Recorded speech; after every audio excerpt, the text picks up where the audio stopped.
Hey guys, welcome back to the channel. Today we're going to be checking out another death battle. This one caught my eye. It is Korra versus Storm. I think this one should be pretty good. I love Avatar and Marvel, so I'm fine with either one of these winning. If I really had to pick one, I'd probably lean a little more to Korra because I love Avatar Last Airbender, but Storm's also a fantastic character, so I'm okay with her winning too. So if this happens to be your first time stopping by the channel, don't forget to hit that sub button, please and thank you. And if you don't mind liking the video and comment down below, it really helps out the channel. So all that being said, let's go ahead and jump into it.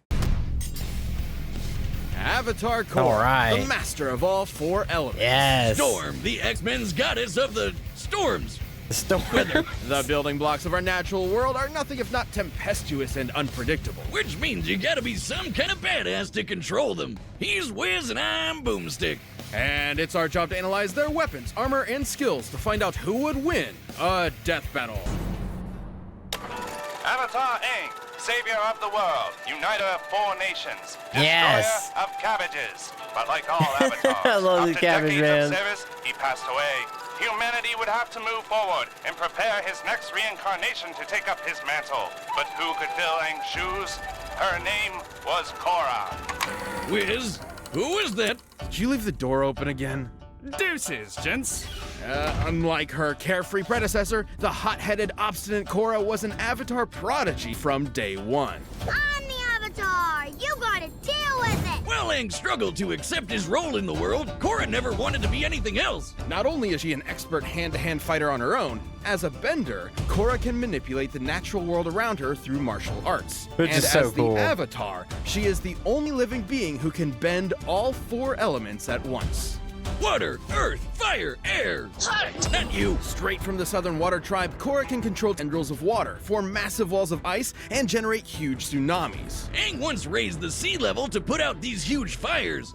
Looking at the size of the area and what it'd take to submerge it, he had to move over 35 million metric tons of water. And since Korra is a reincarnation of Aang and every past Avatar, she should be just as powerful. With earthbending, Korra can heave big-ass boulders around, shape and control metal, and even tear apart the ground beneath her enemy's feet.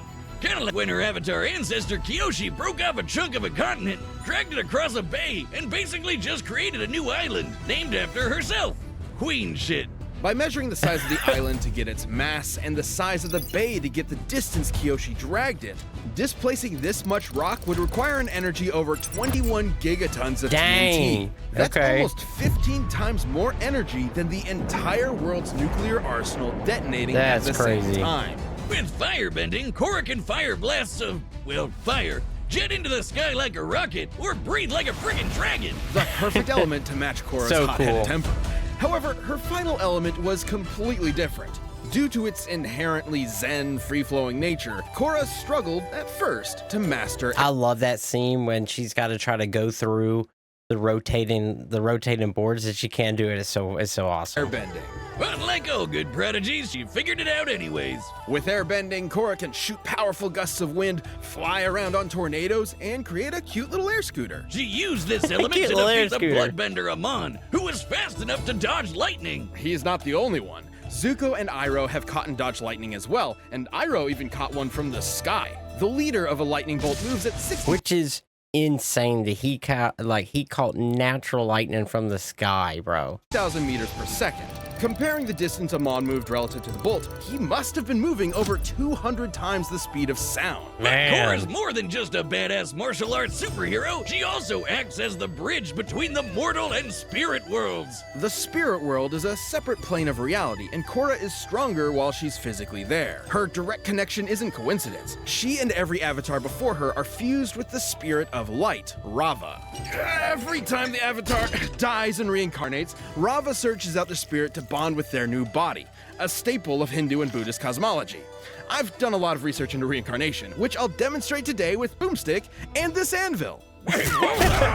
Now, the Avatar is usually reborn into a different nation, but I've set this up so Boomstick will reincarnate into the nearest vessel, this identical clone body. Hey, Wiz, I feel funny. Why are there two of me? Where'd the banana go? Cut off his leg and everything. Speaking of messing with your soul, Oh, Korra can man. remove or restore your bending, bring her past lives for advice, and tap into the kick-ass Avatar state. The Avatar state massively boosts Korra's raw bending power, turning her into effectively a demigod and the de facto most powerful being on the planet, if she wasn't already. Despite that, Korra's no stranger to failure. She was severed from her connection to the past avatars and was almost killed while in the Avatar state, which would have ended her cycle of reincarnation entirely. That last brush with death left her physically and emotionally crippled for years. Even after physical therapy, her fiery spirit struggled to reignite. Korra's entire identity was wrapped up in being the Avatar, all the way from day one. And the biggest trials she had to face were when her place in the world was challenged. Would everyone be better off without an avatar, or bending at all? But Korra's nothing if not one hell of a fighter. No matter what life threw at her, she always got back up to kick ass. Korra once blocked an energy blast from a giant spirit cannon, which created this massive crater in the center of Republic City, and almost killed everyone. Taking a look at the width and depth of this crater. It's so awesome. And I don't know if you guys know about the Avatar movie that got leaked like last week or the week before. But some of the scenes from that I've seen are really, really good. And assuming it was all vaporized, Korra must have held back a blast worth almost 6 megatons of TNT. More queen shit. And during harmonic convergence, Korra tapped into enough spirit energy to turn into a giant kaiju and battle the dark avatar Unalaq for the fate of the world. Wes, I told you, we don't talk about season 2. Okay, Talk about Long was season cool. From taking down anarchist revolutionaries to fascist empires, Korra proved herself as an avatar worthy of her forebearers. With her teammates Mako and Bolin, teachers like Tenzin and Toph, and badass girlfriend Asami by her side, there was nothing she couldn't do. Queen shit? Queen shit. Come Nice. on, little girl. Give me your best shot. There it is. I love that. Chump.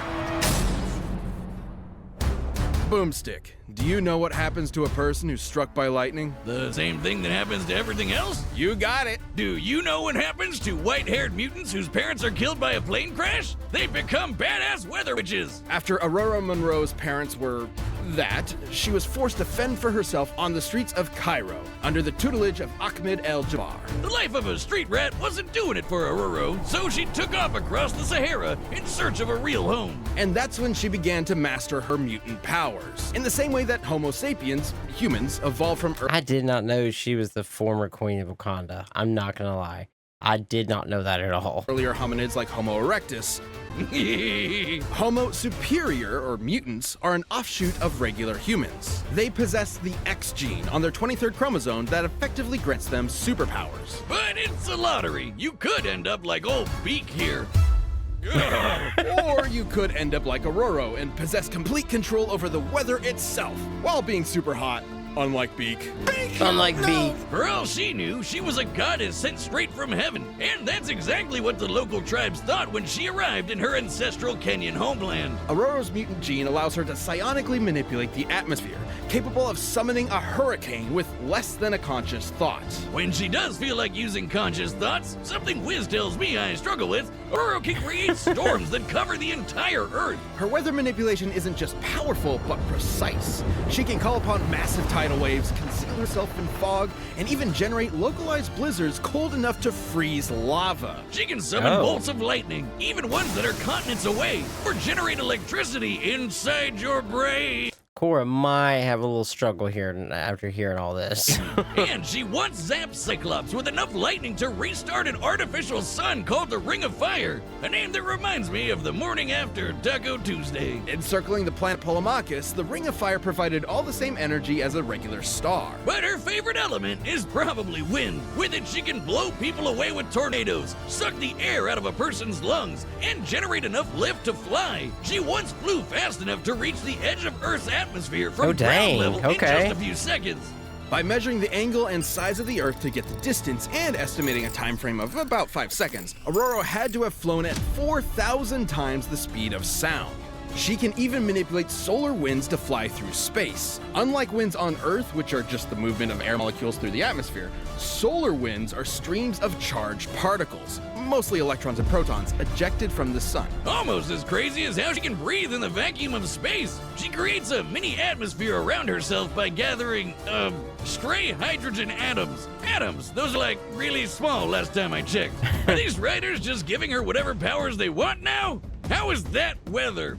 Aurora's abilities Yeah. apply to any When he said that, was exactly what I was thinking. Like, how does that have anything to do with the weather, though? atmospheric conditions, whether they be in outer space or alternate dimensions. Essentially, anything even remotely considered weather. Man, I wish I had crazy writers giving me random superpowers just because it's funny. That'd be awesome. Well, anyways, I'm gonna go use my rocket hands I've always had to get my beer out the fridge. Away! Perhaps her most useful ability, though, is to sense changes in the weather with a pseudo-sixth sense. Aurora literally sees atmospheric patterns and energy as colors, with the world as her canvas. She's so good with it, she could track a jet flying over New York while she was fighting the Shadow King in Wakanda. That's on the other side of the planet. Yeah, no wonder everyone thought she was a goddess. She is. Aurora enjoyed all the worship and admiration until the day she was contacted by an American, Charles Xavier, with an interesting proposal. I'm gonna make him an offer he can't refuse. Join the X-Men! Oh, pretty please! They were eaten by this living eyelid. It's a long story, but we're short-staffed. Xavier Oh. founded the X-Men You as say- a team of You say mutant live in Island? superheroes that would attempt to mend race relations between Homo sapien and superior through non-violent means. Because what better way to teach kids in the 60s about the civil rights movement than with a bunch of good-looking, lily-white teenagers with superpowers from upstate New York? Feeling she had spent enough time blessing the rains down in Africa, Aurora agreed and was assigned the codename Storm.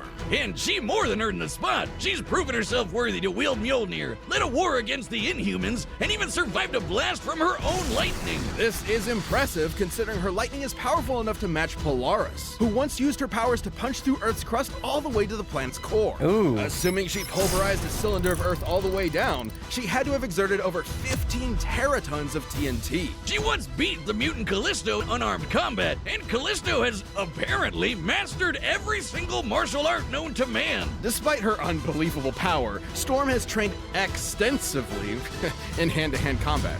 Get it? It also probably didn't hurt that she's fast enough to dodge literal beams of light. Oh, but did you get it though? Nope.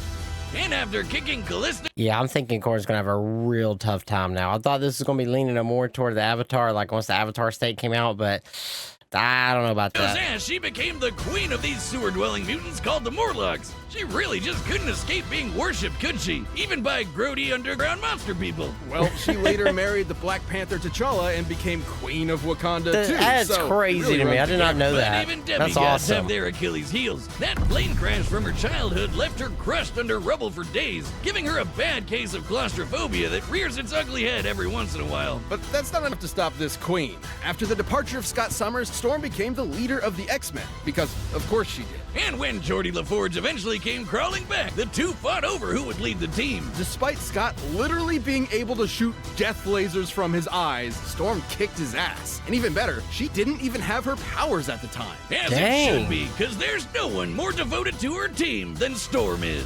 She may be an Omega-level mutant, but her greatest superpower is her bottomless compassion. Mess with her team and you'll watch as Aurora's heart of gold quickly turns to ice, as she quite literally steals your breath away. Testing me, It's Man. time you remembered why they... All right, the combatants are set and we've run the data through all possibilities. But first, if you're dealing with the emotional weight of leading the X-Men or maintaining the balance of the elements, or, normal stuff because it's 2021 and everything's on fire, check out BetterHelp. Here we go. Come on, Korra. But hey, if Storm wins, Storm's awesome too. I'm so bored. Oh.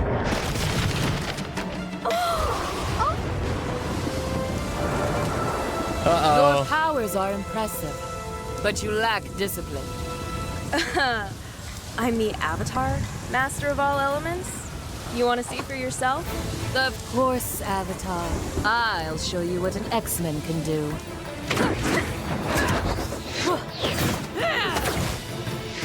Ooh.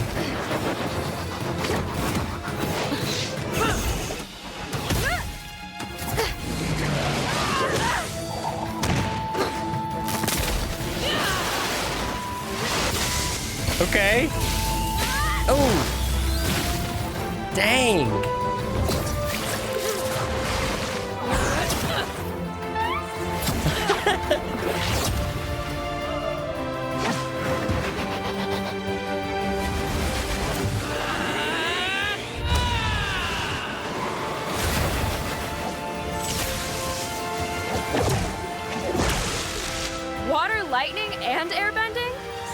feel a little less special here.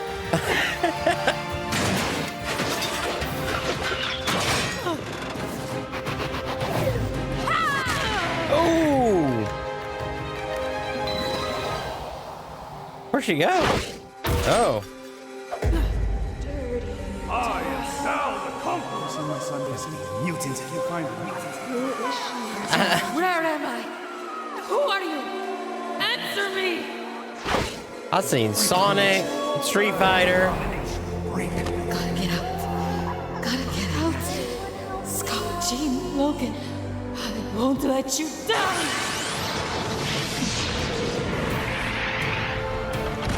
My cabbages! The Cabbage Man! will never be safe! Oh. You're no bender. Yes, the Avatar safe.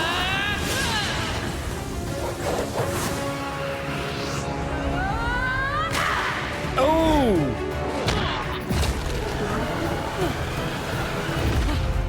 Oh. Uh-oh.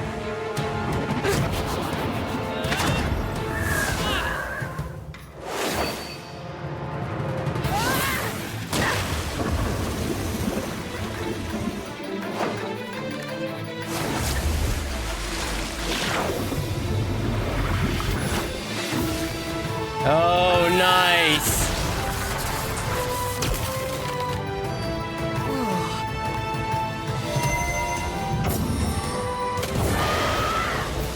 Yes.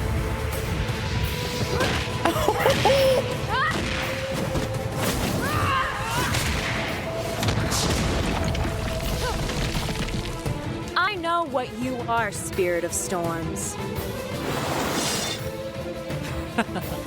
Exactly. Oh.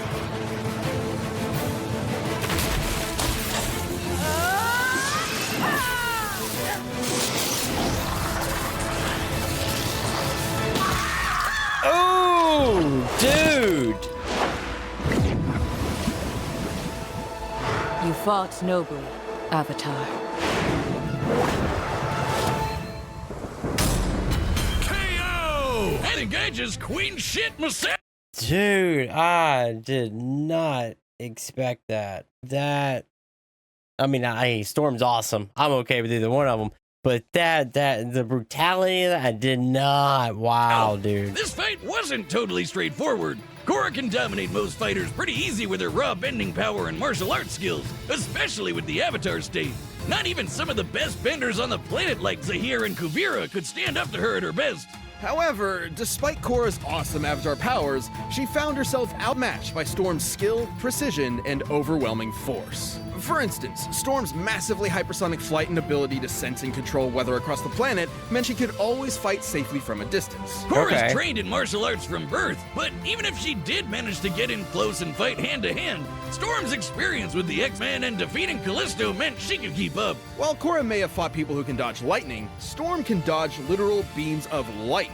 Even just using her flight speed exiting the atmosphere, she'd still be nearly 20 times faster than Korra. Korra did have access to elements like fire and earth that Storm didn't. If she somehow found out about Storm's claustrophobia, she could theoretically trap her in some rocks to exploit it. But Storm would be more than powerful enough to just break out. Her lightning was strong enough to match Polaris, who punched a hole in the earth all the way down to its core. Yeah, ultimately, Storm was just way more powerful. Remember that planet-sized storm she created? Well, I know clouds are lighter than air, but those are a shit ton of clouds and need a lot of work to move around. By measuring their volume and the speed at which they moved, the energy Storm needed for this would be over 500 exatons of TNT, about 250 times more powerful than what Korra could output. And considering this is the same woman who was powerful enough to reignite an artificial star, results like that aren't outliers. Even taking the fight to the spirit world wouldn't have helped, considering Storm has manipulated alien weather from outer space and alternate dimensions. She'd have no problem adapting there. And considering Storm's power are genetic in nature, not spiritual, Korra would not be able to depower her with energy bending. And none of that is counting the ways Storm could have ended the fight right off the bat, like sucking the air right out of Korra's lungs or generating a lightning storm in her brain. Korra was a tenacious, unrelenting opponent, But Storm's massive range, precise control, deadly skill, and unbelievable power won her this fight. Don't get bent out of shape. Korra just couldn't weather the storm. The winner is Storm. Man.